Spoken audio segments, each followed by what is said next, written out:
Health violations are another major issue at these checkpoints and in the occupation in general.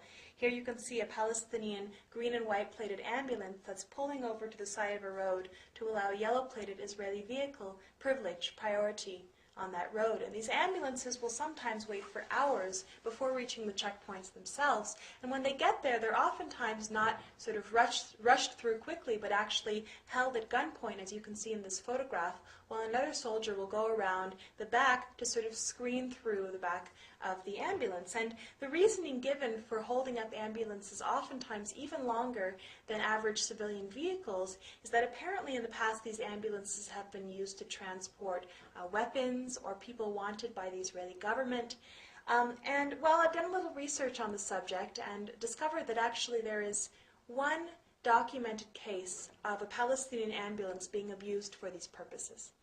But even if they were being used for these purposes, even if that was the case, remember that this Palestinian ambulance is traveling from a Palestinian village to a Palestinian city.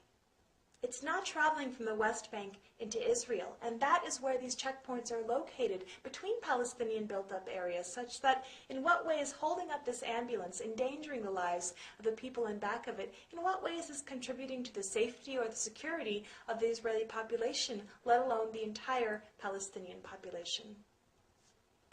This is the checkpoint outside of the village of Deir Balut, where I spent some time, and this checkpoint is open from 7 in the morning until 7 at night. What that means is that if you have any kind of an emergency between the hours of 7 p.m. and 7 a.m., well, you're kind of out of luck. And in fact, what happened was that a woman from the village who was 7 months pregnant with twins began to have contractions at 1 o'clock in the morning. Her husband drove her frantically to the checkpoint, which they needed to cross to reach the nearest hospital in the city of Ramallah, an hour away. They got to the checkpoint, and the soldiers who sleep above it came down to meet them and were very polite. And they said, look, the rule is very clear. Palestinians are not allowed through until 7 in the morning. Please come back at 7.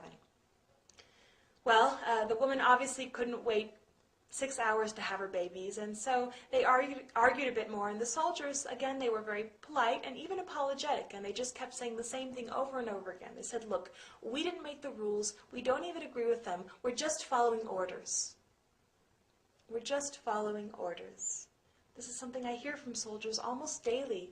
We're just following orders, and that's exactly what the soldiers were doing.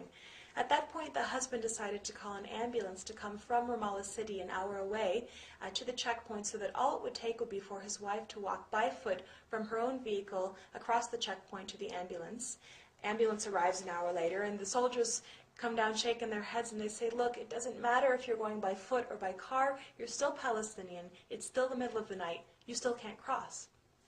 At that point, they're sort of tearing their hair out, and the husband decides to call all of his friends, and he, like many Palestinians, had actually worked in Israel, speaks Hebrew, and was able to contact an Israeli friend that had a connection to the army that was high enough such that they were able to get this woman permission to cross the checkpoint and to get to the hospital. The soldiers allowed her through. They wouldn't allow her husband to go with her.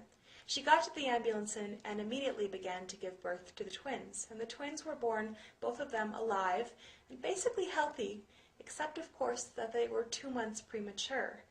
And because they were premature, they were in desperate need of hospital attention.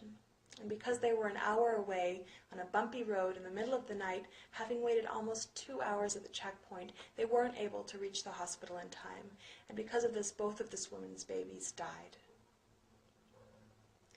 And I tell this story not because it's heartbreaking and not because I'm trying to demonize these soldiers. Look, I believe in the Nuremberg principles, that people are responsible for their actions even if they are following orders. That said, what I think is the greatest crime of all is not so much the acts of the individual soldiers who might be nicer or meaner, but the system itself. The fact that things are structured this way such that there are even soldiers there to begin with who control whether or not a person can go to the hospital. That to me is the greatest crime.